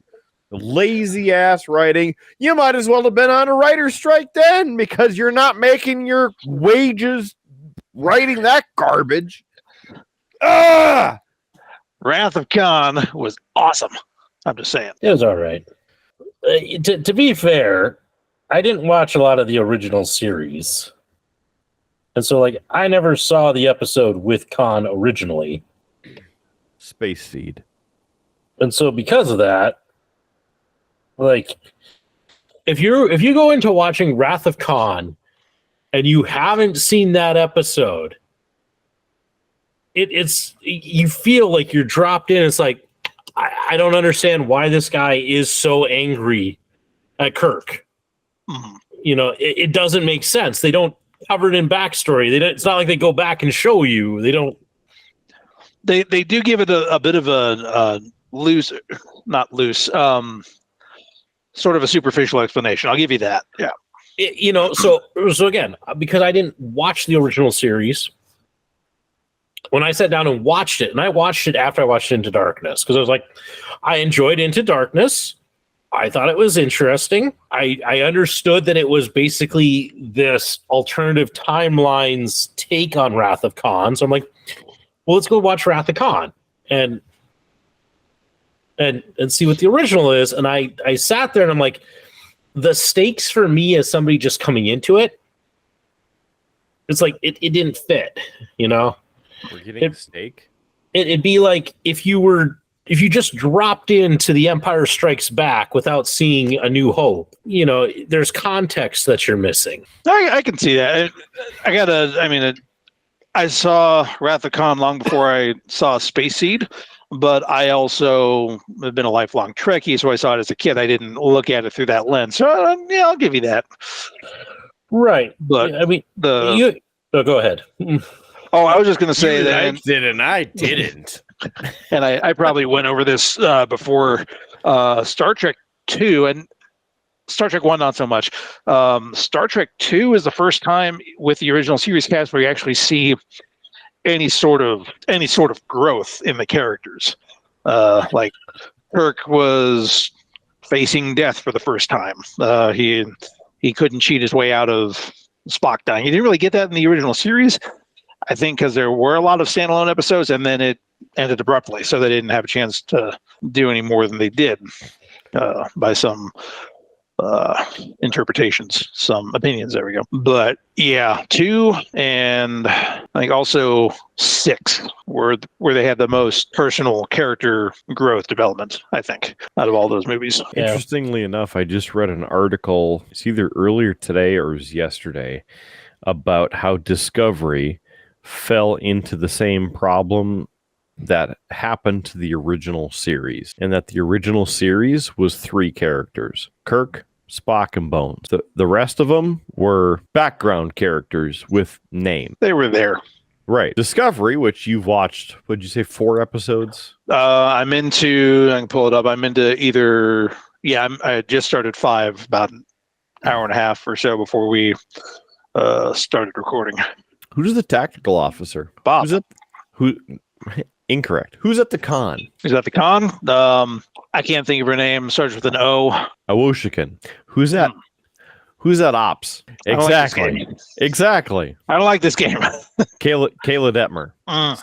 So anyway, it kind of, to my point, the article was pointing out those things, right? Of the original series. Okay, it was 3 characters, extra characters. The movies helped to flesh out those characters. So did the animated series, because they had the ability to draw anything, expand characters in immense ways, but then also give them a role. And Discovery did the same thing. They focused on Michael Burnham 90% of the time and forced it down your throat to make it to the point where it wasn't interesting, in my opinion. Now, watch as they develop throughout the rest of the seasons that you'll watch here, and just see how it goes, see what it is. I, again, want to stay away from polluting your opinion of the rest of the series, because I want you to develop that, but let's have a discussion. That's my 2 cents on all of that. So, same sort of thing with, like, Star Trek Into Darkness.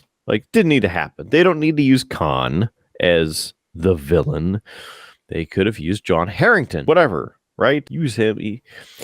How did you discover that I am Khan Noonien Singh? Like, get out of here. Are they still making Discovery episodes? Yes, they had to reshoot a bunch of scenes and episode segments because season 5 is the end. It's over. So there's a big gap. Let's see, 17, 18, 19, 20, 21, and then a gap into 24. Holy balls. Season 5 was mostly done last year and was supposed to be airing either midsummer or this fall, because June 15th is season 2 of Strange New World. However, they were canceled, and so they're reshooting a bunch of things to actually finalize Discovery and then put that in its casket. Look, I've met some of the actors from the show. They're very nice people, and they don't do a horrible job on the show. So I respect their craft. You just think they weren't given the best they could have been given to work with. The show has a lot of garbage elements, and it shoves it down your throat. And each season, as you'll see, has the same problem. So they don't solve what needs to be solved in the sense of giving the viewer what he or she wants to see. And there are some very passionate fans. Oh, this is the best thing ever.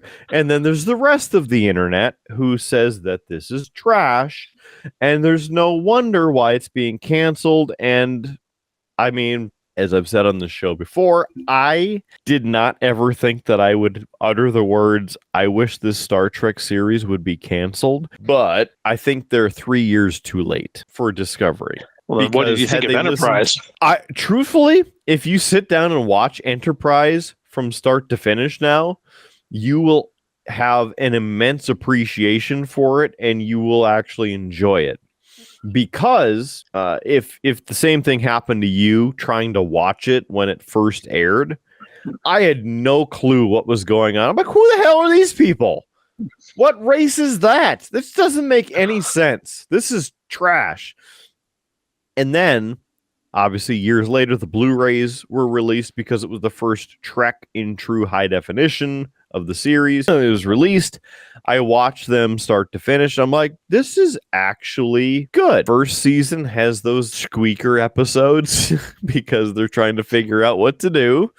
But then it gets really good into seasons 2 and 3 and into 4. And then because nobody watched it, and UPN was that dodo network, nobody watched it.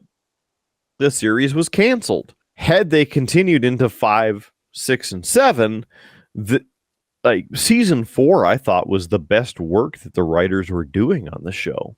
And then obviously the ratings weren't there because nobody was watching UPN. It was canceled. So looking at if it had been a streaming service like now, it probably would have been saved and continued, made into its own series. And that's what happened with Strange New Worlds. The fans loved it so much that they petitioned and actually made it happen.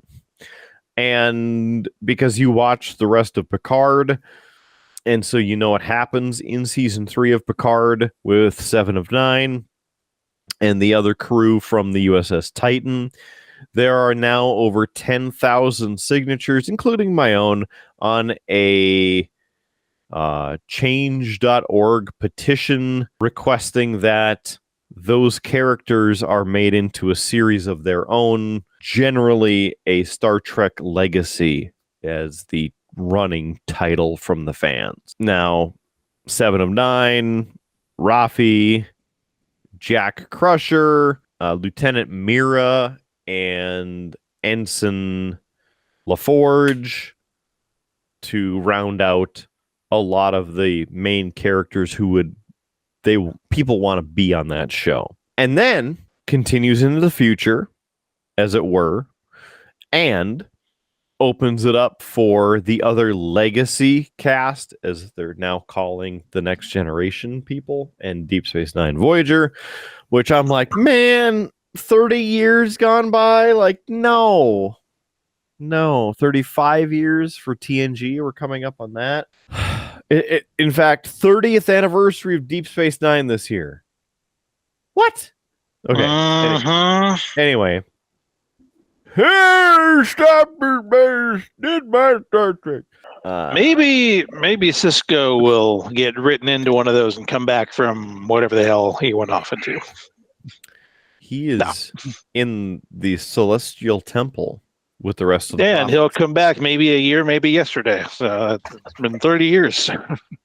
And it would be perfect. And that's exactly how it could be written in, however they want to make it happen. In fact, first side note, with the timeline they're in, they can bring back any of the characters from Deep Space Nine or Voyager because it's real time of where it is between Earth time now and sci-fi time in the timeline. So literally anybody can be brought back. And Terry Matalas, the executive producer for season 3, said they didn't have time and money to bring back Catherine Janeway, i.e. Kate Mulgrew. The budget wasn't there for that. They also wanted to bring back Harry Kim, i.e. Garrett Wong, as Is Captain he still Harry an ensign? Kim. Well, they were going to bring him back as a captain, but because the budget and time didn't allow, he's technically still an ensign in the official universe because nobody has ever said anything other than the alternate future in Endgame. In Star Trek Online, he's a captain, okay? But that's not technically the Prime universe. It's not canon. I wish it was, because there's a lot of great stuff that happens in Star Trek Online. And in fact, it's now the same time in STO as it is in the main canon. Alternately, did you see the documentary for Deep Space Nine, What We Left Behind? Don't think I did. You need to watch it. It was free with ads on YouTube. So it's about 2 hours of your life. The bonus content, I don't believe, is available on there unless it was pirated. But Ira Stephen Bear and Robert D. Moore and there's a couple of the other primary writers from Deep Space Nine get together, and they come up with what would happen at the beginning of season 8. And they frame out, just like they did when they wrote episodes for each season, fleshed out the overall story arc for the seasons 1 through 7. They did it for a hypothetical season 8. And it was awesome of their ideas, right? Here's what happens, this, and this. How they gather at Deep Space Nine, the characters that we grew to love through the 7 years of DS9, etc., right? So not only does it talk about what happened from seasons 1 through 7 with the cast and the characters themselves, how it was written, what each episode, the major episodes, like In the Pale Moonlight, one of the top episodes from Deep Space Nine, what the cast felt about it, interviews with them, etc. But then again, in the bonus content of looking what would have happened had there been another season, had they continued, or even now, you pick it up 25 years later, what happens, right?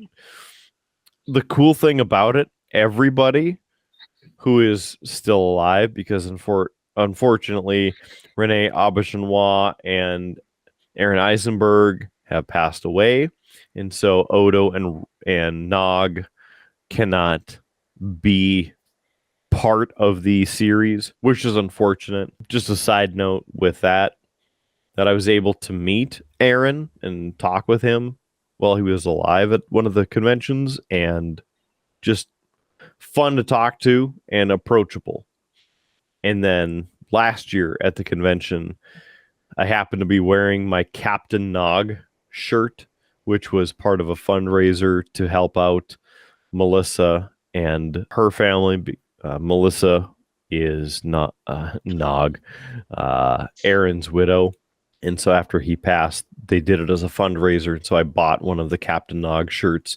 Happened to be walking through the casino at the convention, and she practically tackled me, running after, like, hey, because she saw the shirt, right? And so we had a good half-hour conversation, which was awesome to be able to talk to her. And the next day ended up talking to Sirach Lofton, the actor who played Jake Sisko, talked to him about various things. So it's just an interesting perspective, not only from the show and watching the interviews there, but then having that one-on-one at the convention, being able to discuss these things, and just, that personal connection. She also added me on Facebook, so that's kind of cool. Anyway, Big D, what do you think about all of that? I hope you get to see it, etc. Take over, because I've been talking for too long. I was going to ask if that documentary is on the other streaming service where all the Star Trek things are, but while you were talking, I took a look. I did not see it, so I'll probably have to sift through the YouTubes on it. That's a negative. Yeah, no, that might definitely look for that. No, when you started talking about Aaron Eisenberg, my mind immediately went to It's Only a Paper Moon. Mm-hmm. And thought about how, there's a lot that I haven't discussed. I'll just put it that way. Yeah. But I found the episode relatable. Very relatable, very personal to places I've been. And correct me if I'm wrong, if it hit you kind of the same way that it did me, because you watched it 20 years ago when it came out, 25 years ago now, right? You saw it before you went through experiences, before we met in college, right? Or you even watched it like I did, rewatching things in college. And so you know how the episode is, what it means from a storyline aspect. But then your personal experiences, much like mine, have that effect on your life. And then moving forward to past few years, and I don't know if you've watched it again since, but I had the opportunity to, when the missus and I were rewatching, or for her watching the first time, the series, and it affected me differently. Not just in the emotional ties of like this character, this Ferengi is going through these things, but suddenly other things are relatable and they make sense. And how do I process that? And did you have, I mean, however much you want to, divulge and dive into that, but I mean, does that sound about the same for you? Sort of. So, I mean, you know that I was in Afghanistan for 5 months back in 2010, back when Howard and Lefty got married, and I still to this day kick myself in the ass that I wasn't able to be there for you guys. But You where were it there. was. You were there with us. Oh, you got the cardboard cutout, yeah. I mean, unlike the character of Nog, I still have all my limbs. I'm good to go there. Other people, I'm not as fortunate, but I'm physically, I walked out of there just fine. But there were still things that occurred. I'm not going to overstate it. It wasn't that many, but they still happened. That got into my head, and it took me a while to get over that. So that, I think that in particular was the most relatable part of how the character Nog went through It's Only Paper Moon, dealing with, I mean, his character had the physical element. He lost his leg below the knee. But physical or not, that affects somebody up here. And just kind of watching him explore that and recover from that, I'm like, I saw some elements of myself when I was 25 at the time, 25 and 26. I saw some elements of myself then in that character progression, which, looking at it through that lens as opposed to when I would have been 16 when the episode aired the first time. A lot of difference. In hindsight, over the past couple of moments, that seems like a lot of word vomit. Don't know if I made a whole lot of sense, but suffice it to say, it was, it struck. It resonated much deeper looking at it through that lens as opposed to when I was in high school. So, right. Well, look, Lime. In a more uplifting note, I was able to talk to, along with Melissa, who is Aaron's wife, that and some of the team. She's on the podcast, which shout out to the Seventh Rule. They host. Aaron was one of the hosts of the podcast, along with Sirach Lofton. They began watching Deep Space Nine, every episode from start to finish. And they had not seen probably 99% of the episodes of Deep Space Nine that they were in because they never rewatched them. They didn't want to see them.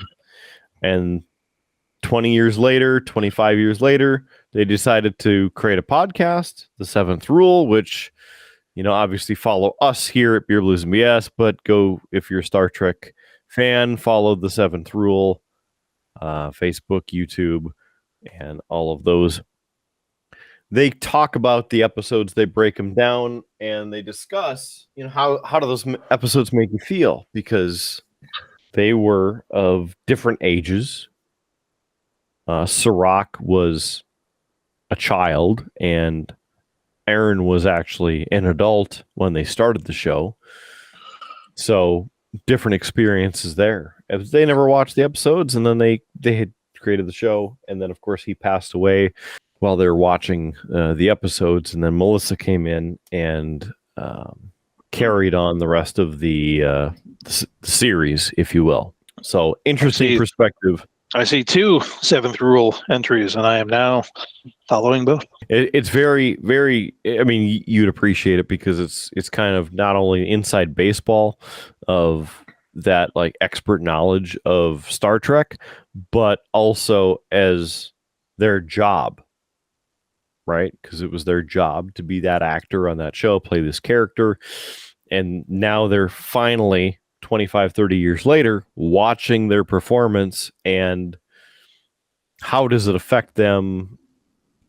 They didn't realize, even with the different scenes they didn't see, how does their content play into the overall episode? And it's just interesting to go to the conventions and listen to the actors talk about those elements, right? You know, and a lot of times the DS9 actors specifically talk about how good the writers were on the show when it was airing.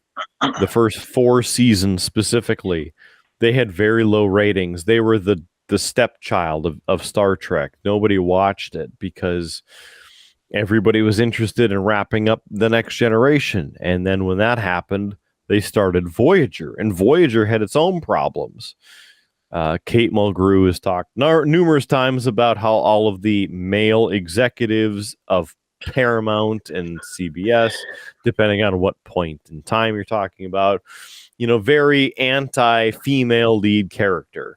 Oh, she's going to screw it up kind of thing. And obviously she used that to her credit to empower herself in her performance and make that role even better. And she proved them wrong, right? Because Voyager's 25 years ago. It's still out there, still showing people what's great. And we watched the entire series of Voyager as well. I love Voyager too. There's so many different things that I enjoy. And I mean, yes, you can make the stereotypical or sexist jokes about the series and what happened, but you can do that about TNG. There's on and on. Anyway, it's just interesting to hear those things. And Big D, to let you know, the Voyager documentary from the same team who made the Deep Space Nine documentary should be out yet this year. Heck yeah. I talked about it on, I don't know, an episode 6 months ago, probably. Howard, when did I get the Kickstarter stuff? Sometime around then. Yeah. I was one of the original backers for it, you know, day one backers. You get a pin, and I got postcards and these Tula Root stickers, you know, from Neelix talking about them, especially in the first season all the time. Different things, right? But anyway, Howard is bored. He's probably painted his whole hand by now and the figure that he was painting. Anything you want to wrap up about Star Trek, Big D, before we save Howard from his own misery? I think we've covered a lot of Trek, and it's always good to cover a lot of Trek, but all good things must come to an end.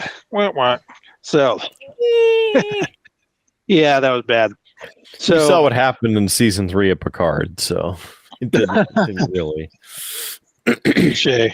Yeah, give me 1 second here while I pull the run sheet back up, because I'm going to try and do a cheap segue, but I don't remember what the next one is.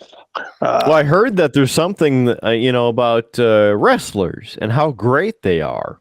And with the advent of artificial intelligence, there is new information about who are the greatest wrestlers according to the AI. Big D, I believe you have some info on that.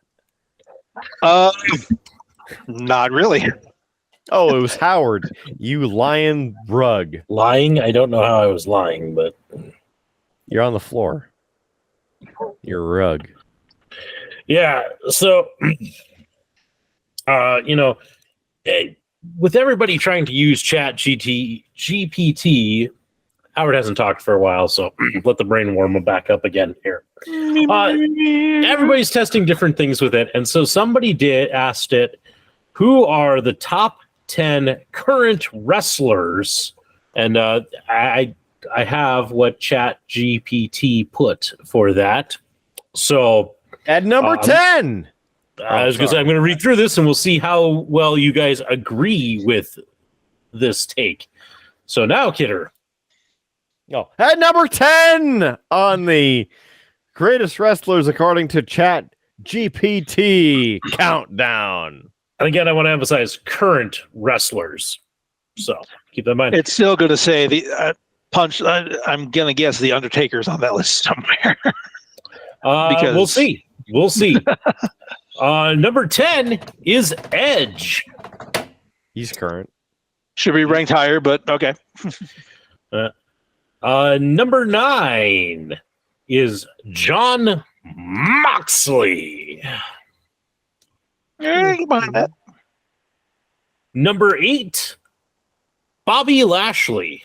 Mm-hmm. Number 7, Drew McIntyre. He's come a long way. Yeah, I can get behind that. Number 6, Mercedes Moan. Big D, you might know her as Sasha Banks. Oh, okay. No.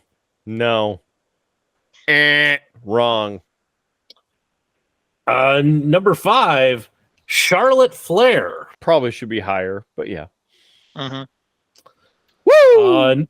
Number 4, AJ Styles. Yes. Number 3, Seth Rollins. As we still have number 1 and number 2, guys, any guesses at who is number 1 or number 2? I will say that despite Kidder's reaction there, the little bit of wrestling that I have watched while I've been down here for work, he is so over. So there's that. Number 1 and number 2. My son Cody Rhodes. He's maybe Actually, yeah, I'll get on board with that. Cody Rhodes, and because AI it can be useful, but it has its flaws. I'm going to say that just as a giant screw you to the fans, even though it has no fans because it's AI. John Cena's in there. Some good guesses. CM Punk. Some good guesses. Number 2 is Kenny Omega. Boo! This list sucks. Screw you, ChatGPT. You're wrong. I knew Omega Peter would be triggered sucks. by that one. I recognize the name, but I haven't seen his work. Exactly. That's why, because he sucks. Had he been good, you would have seen his work. What is he on, AEW? He is on AEW. Yeah, I watch and New AEW less than Japan Pro WWE. And Before that, he was in New Japan, and he had some amazing matches in New Japan. oh, yeah. Unfortunately, has not translated over really to the AEW product. So, yeah. Number 1, according to ChatGPT, Roman Reigns. No. That MFer hasn't wrestled more than 3 times this year. Screw this list. That guy sucks. Roman Reigns sucks. I do not acknowledge him in his current position or as what he claims to be. Sorry. The only thing that makes me go, okay, is he is much, much, much better as a heel. So I'll give that. I guess the question of best wrestlers according to ChatGPT, by what metric? Because if it's in-ring ability, that's one thing. If it's ability to piss a crowd off, you might raise that one. Yeah. I mean, I can see part of it. He had a pretty good storyline here with Sami Zayn and the Bloodline. A lot of people got into that.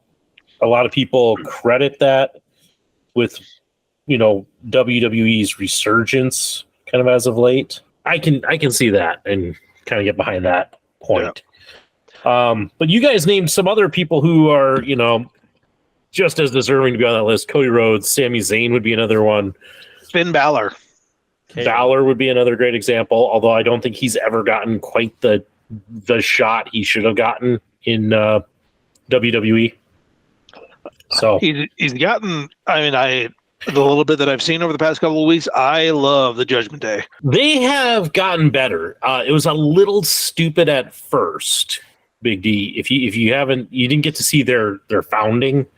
because the group was actually started by Edge. Yeah, I picked up on that, and then they ousted him. Finn took over, and then they've been they've been doing what they've been doing. Love the Judgment Day. Love Rhea Ripley. My God, she's insane. Yeah. But part of it, and the thing is, Finn Balor took over after being the one who was cleanly pinned in the ring the night before at the pay-per-view.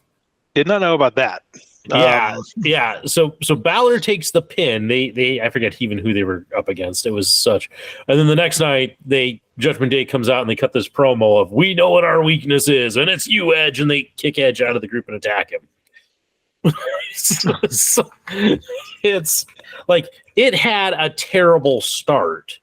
And we talked about it on the show when that happened, because part of it was apparently Vince McMahon wanted to take the Judgment Day in a very supernatural direction. And Edge kind of like the corporate ministry kind of thing. Yeah, and Edge kind of said, nope. Smart man. I'm not going to do that. And that's why they had to kick Edge out of that group. So I get that, but it didn't help the group in that sense. So, but I just thought it was interesting. I saw a graphic, which I have put up on the screen by now, and that's what sparked bringing that up.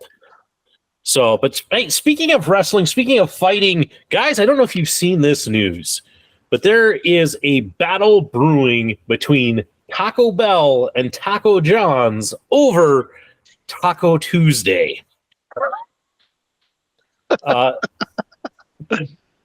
Yeah. Oh, wow. Yeah. The basics of this is Taco John's, which is a food chain that came out of Wyoming originally. They have a promotion called Taco Tuesday where you can get cheap tacos. And they're out of Wyoming. Did you not know this? I had to lip sync it because I was in such disbelief.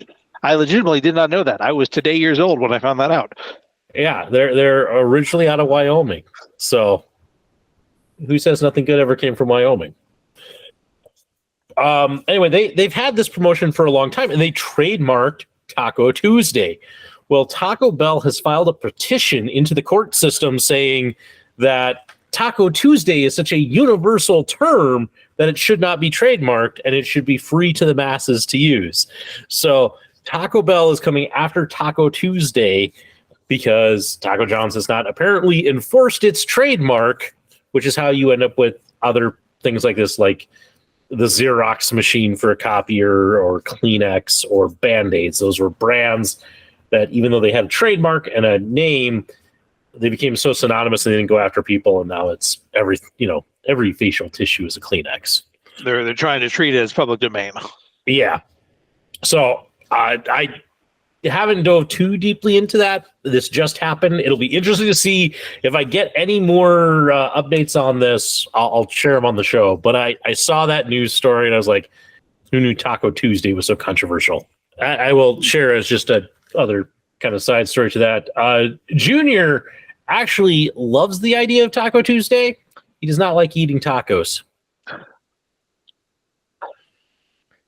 So he's very much we should go get tacos for Taco Tuesday, but then he won't eat them. Part of the reason for it, I got to share this since I haven't talked for a while on the show. My sister-in-law gave Junior, I think it was for Christmas, this T-Rex taco holder. So it's like a big plastic T-Rex. You put the tacos in the back. And so Junior just likes having the tacos so he can put them in the T-Rex and have the T-Rex hold them. That's awesome. I mean, it's super cute. Don't get me wrong, but it is kind of one of those where you're just like, oh, buddy, just please eat your tacos, please. You know, Big D, you as a parent, you'll relate to this. We have now entered the phase with Junior known as the Y phase. Oh my goodness. I can relate. Yeah, I will say the nice thing, and it's, again, and of course every parent thinks their kid is cute, but this is cute. He doesn't just say why. He always poses it as me not know why, you know. So, like, I forget what was the concept I was trying to explain to him. We had, there's some wildfires up in Canada. And so on Wednesday here in Bismarck, it was just smoke. Like, I from my office window, I could hardly see the Capitol building. Future Howard put the photo up because I have one. But it was just the air was so thick with smoke. And I was trying to explain this to him because he's an outdoor kid and he wants to go outside. And I'm like, we're not going to go outside because of the smoke. And I try to explain this to him and I kind of get done and I'm like, makes sense. He goes, me not know why it's smoky. It's like, because of a wildfire, buddy. Yeah. Little D learned why not, the question why not, before he learned why. So he would ask he would ask why not at points where why would be more appropriate, like oh yeah, we're gonna have tacos for dinner. Why not? Well, I think you mean to say why, and then he would just go why. He's just almost like he was wounded. But yeah, he's somewhere someone has read start with why to him because he starts with why, he finishes with why, everything in the middle is why. Y is the only letter of the alphabet. Yeah, he is a very, very inquisitive young man.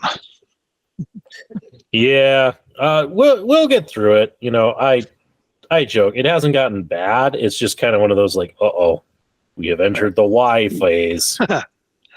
But as a parent and as a parent to as a parent and as somebody who's married to an educator, the question why is, I think we take for granted just how powerful that question is in growth and development, and shaping our worldview from childhood, adolescence, adulthood, and whatnot. Yeah, I mean, I comment, and it might seem like I'm complaining, but no, it's actually kind of fun because now he's getting to that point where I can talk to him about things and he understands them at least somewhat. Although I sometimes struggle to figure out like, what's the appropriate word to use in this situation? Because sometimes it's like a word. There are words that we just, understand, like a neighborhood. And trying to explain that, to a toddler it's an interesting challenge. And that's why there's Daniel Tiger. Yes. My other favorite thing is that he now asks me who lives in every house and who's driving every car.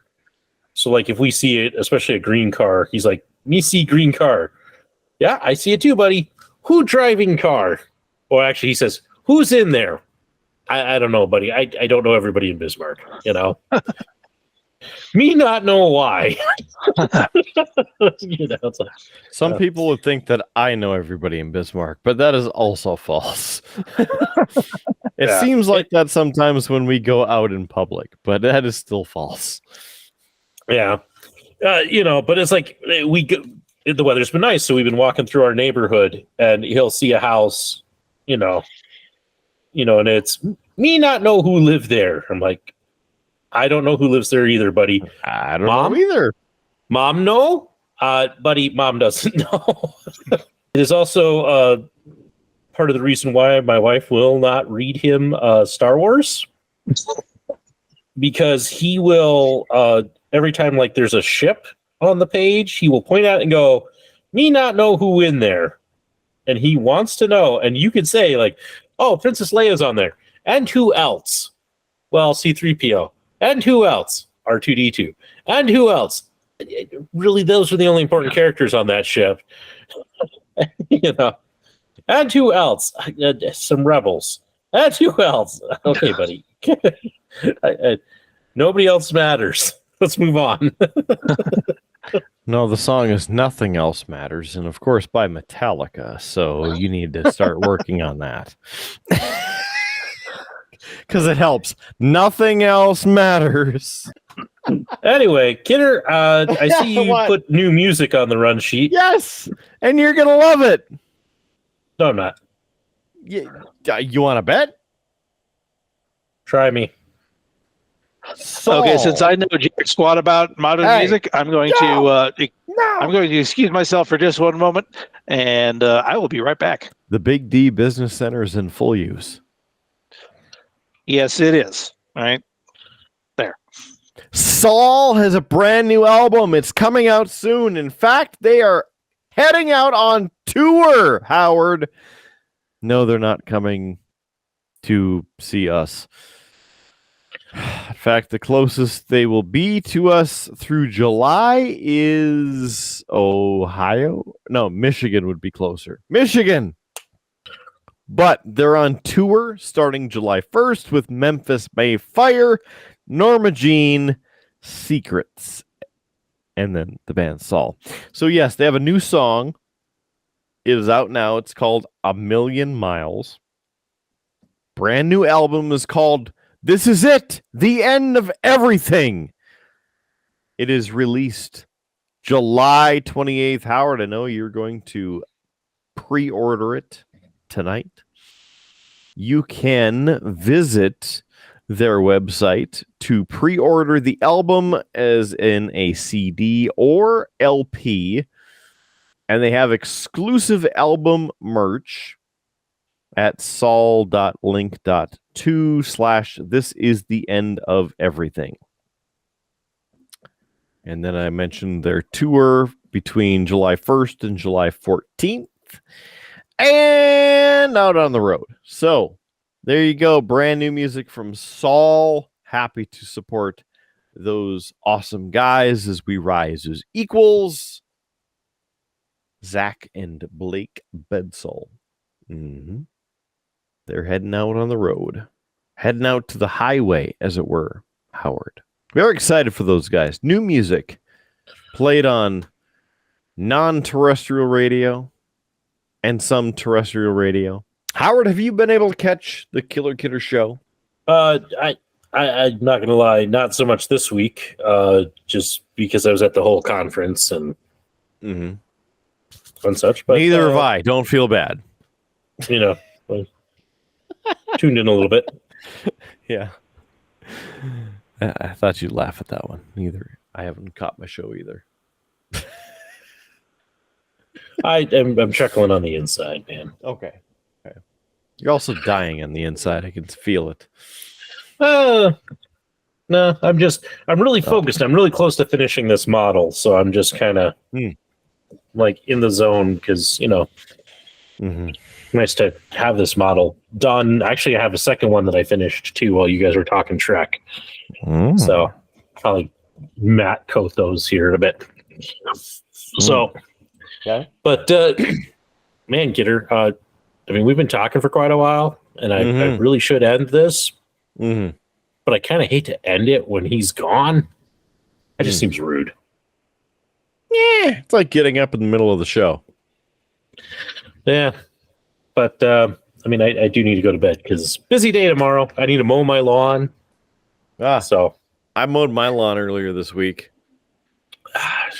You can't tell in the light here, but I was the color of your backdrop on Wednesday. No, yeah. I need to. I'm definitely behind on doing that, but I've been so busy. Conference and kids. The kids have been sick. I'm doing that tomorrow. Plus, I think we're going to take the kids to Touch Truck over in Mandan. Yeah. So, kind of need to wrap this thing up. So, okay. Well, it's good Big D showed up because now, just like any other time, it's time to get the hell on out of here. Yep. With Big D's return, Kidder, we've been talking for quite a while. It is time that we wrap this very heavy Star Trek episode up. Yeah, you like it. And with that, oh hell yeah! I mean, it's cheap plugs. Don't get too excited. All right. Well, beerbluesbs.com. That's our website. beerbluesbs.com. Go there right now. Like us on Facebook. Follow us on Instagram. Hashtag BeerBluesBS. Make sure you're posting everywhere and anywhere. And follow us for free. Like us there. Like us on iHeartRadio. Like us on YouTube. Like us on the free 96.5 The Walleye app. make sure you download that and every other app that's out there, including any audio podcast app like iTunes, maybe iHeartRadio, Pandora, Stitcher, TuneIn, IMDb, perhaps even Google Podcasts or Amazon Podcasts, and maybe even Podbean. Yes, those, and YouTube Podcasts. We're both the video version. You're watching us there. It's available in the bottom of your screen and in the show notes, especially if you're watching or listening to the audio version. You're watching the dash of your car, perhaps a smartphone. You're watching the seconds tick by. Click the show notes and please click each of those shows and links and follow /like/subscribe for free. We appreciate that. Click the thumbs up on the episodes too. Give us the thumbs up because that gets us in front of more people, and we do appreciate that. Otherwise, buy our merch and buy us a beer, maybe a Big D shower curtain, and share his facial glory across your bathroom through the end of time. Because that sandwich looks awfully tasty, and you too can display that, maybe on the shower curtain or a pillow or a bedspread. Go to bed with Big D every night. It's available at beerbluesbs.com. Click on merch. The sandwich isn't the only thing. No, I'm not going to finish that sentence. So we also have you're going to haunt nightmares of all of your viewers. Just you. So yeah, we also have a new store available. Streamlabs.com/beerbluesbs. You can tip us, help us out, or subscribe on YouTube.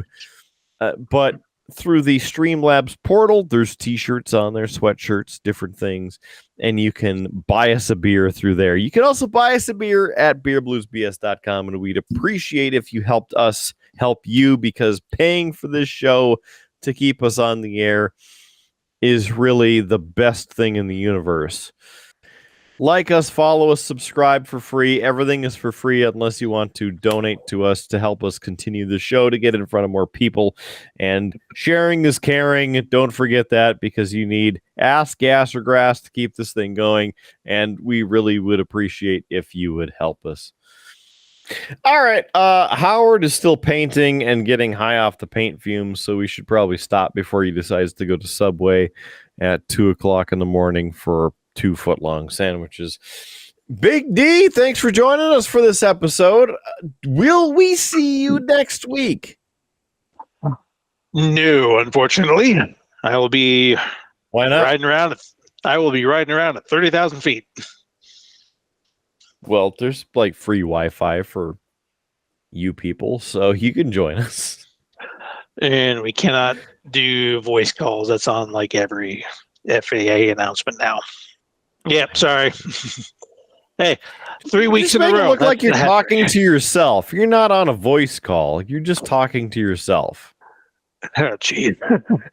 I'll record something for you guys, and you can throw it in there. That way we can do like a 4-week in a row appearance thing. Maybe. I don't know. I'm overthinking this. I'm thinking. I shouldn't be thinking. Fix it now. Yeah. Well, thanks for joining us. Let's get the hell out of here. Howard Blues, stop painting. You're done for the night. Go to bed. I'm the man, the myth, the legend, Mark Kidder. Thanks for joining us for this and every episode of Beer Blues and BS. Remember to follow, like, subscribe, and share, because sharing is caring. Thank you very much. There's free beer tomorrow, and keep your glass at least half full. Remember, see you next time, because that's important. And we'll catch you on down that grass-growing Tuscan highway. Have a good one. See you in the next episode of Beer, Blues, and BS. You have been listening to a UA production of Beer, Blues, and BS. If you enjoyed the show, help others find out about it by rating the show or leaving a review at your podcast listening service of choice. Thanks for listening, and may your glass never be empty.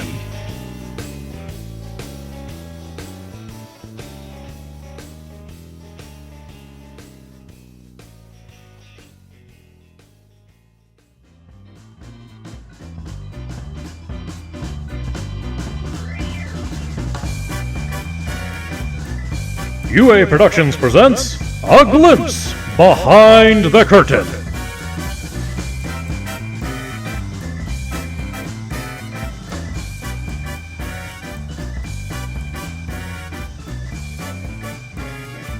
Yeah. Peter, What? I finished editing last week's recording. Uh-oh. Yeah, How much of last week do you remember? all of it.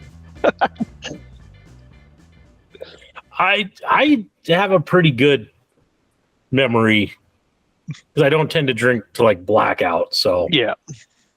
I never do either, but if anything like really happened, like at the worst of it, I was so focused on painting that I didn't realize like how long Kidder talked about some things.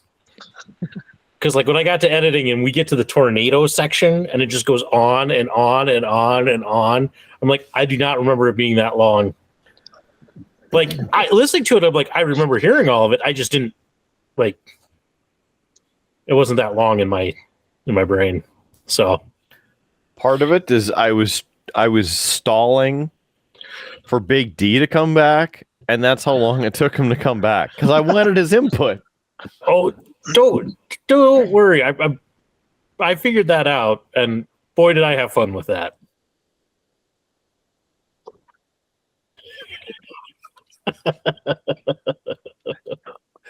I don't know. It's been a week, but I probably have spent more time editing that video than I have for a while. So, You had a lot of great content to work with. There's it's not so much that there was necessarily great content, but there were things that like people would say, and I'd go, "Should I do this? This is what popped in my mind."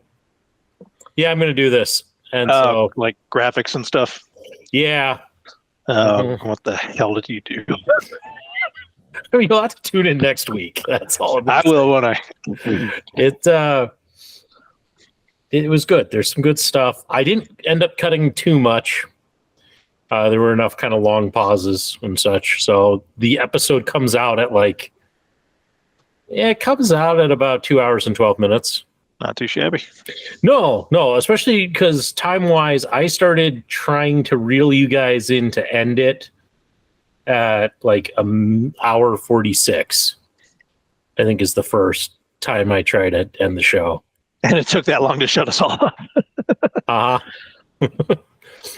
So, but I think it'll be good. Oh yeah. It's entitled "Mistakes Were Made." Mistake number one: the great bile that you were consuming. Yeah, I edited in a joke with that pretty early in. It's it'll get a chuckle out of you guys, I think. So.